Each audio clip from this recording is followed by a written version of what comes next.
Hello and welcome back to Master 79. In this video we are working through ielts speaking part 2 and part 3 on topic 66. Describe an advertisement which introduced a product you have seen.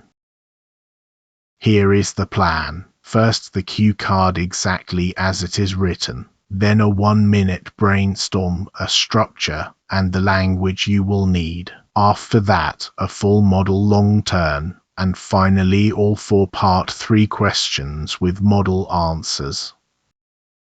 One piece of honesty before we start. This answer is presented as a Band 9 demonstration, and that is our own assessment against the public ielts band descriptors. It is not a certified examiner score. The candidate, Lynn, is invented, and so is her story. Copy the technique, not the content.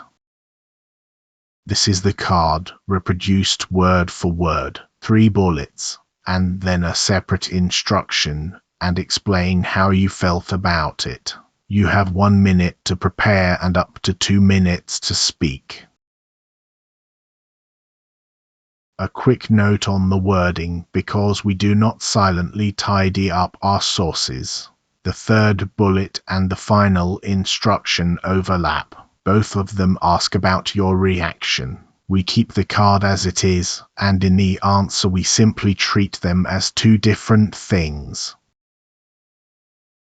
How part 2 works. The examiner gives you the card, paper and a pencil. You get 1 minute to make notes, then you speak for 1 to 2 minutes. Aim to still be talking at the 1 minute 40 mark. Stopping at 50 seconds is the most common way to lose marks here.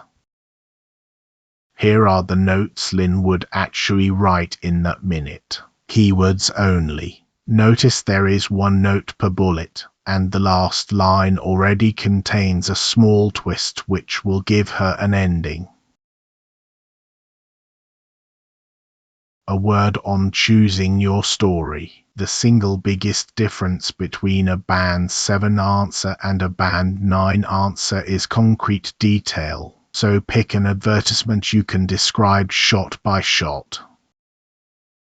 This is the shape of the answer with rough timings. It follows the card in order, which makes it easy for the examiner to hear that every bullet has been covered.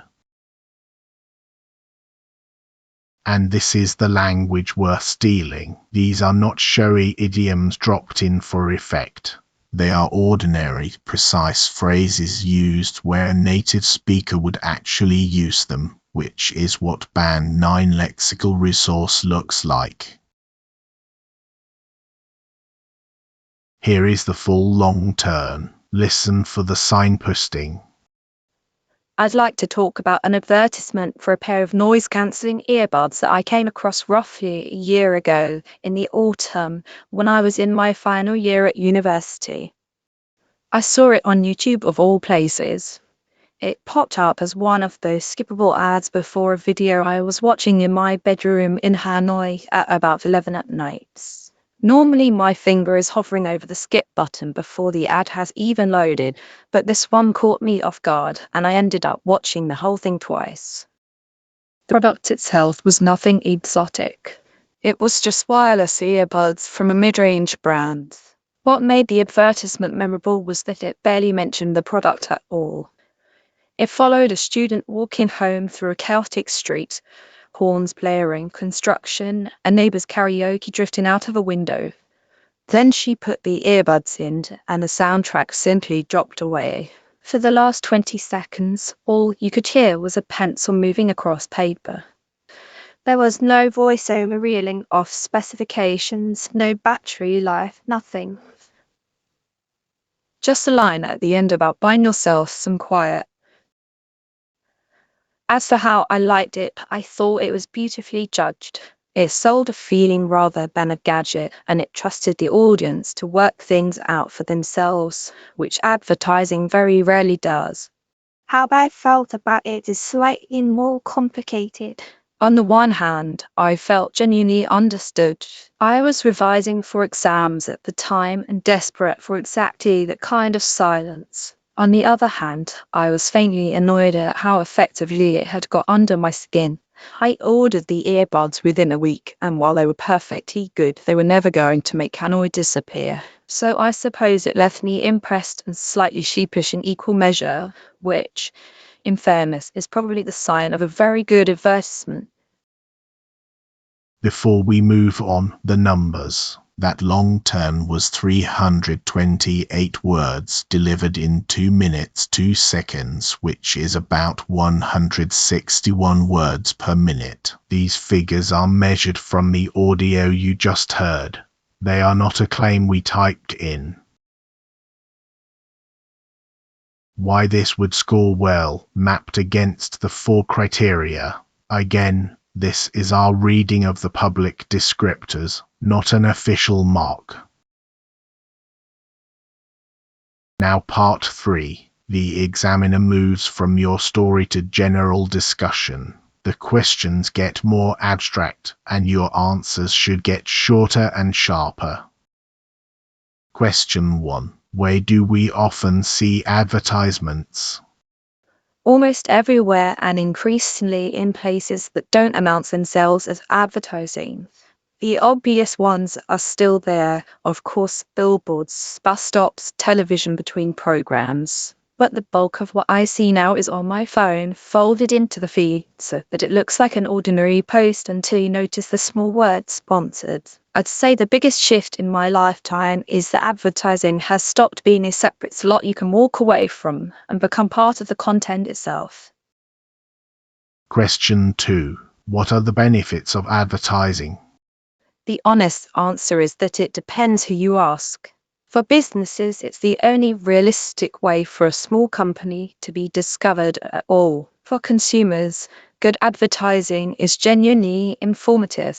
It tells you a product exists and roughly what it's for, and there's a knock-on benefit that people tend to forget.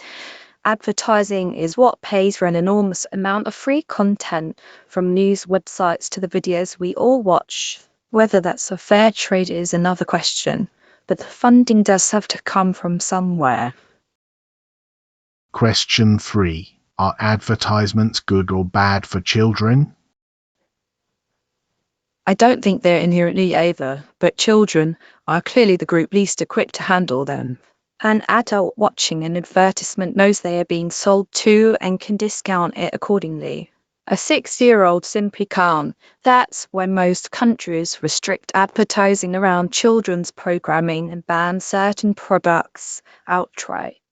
Where I would push back slightly is the idea that children are helpless. Taught well, they can become very sharp critics of advertising. So my view is that the problem is exposure without explanation rather than exposure itself. Question 4. How does advertising affect people? In 2 ways, I think, and the second one matters more. The direct effect is that we buy particular things, which is fairly harmless. The subtle effect is that advertising shapes what we consider normal, how big a house should be, how often you should replace a phone, what a successful life is supposed to look like.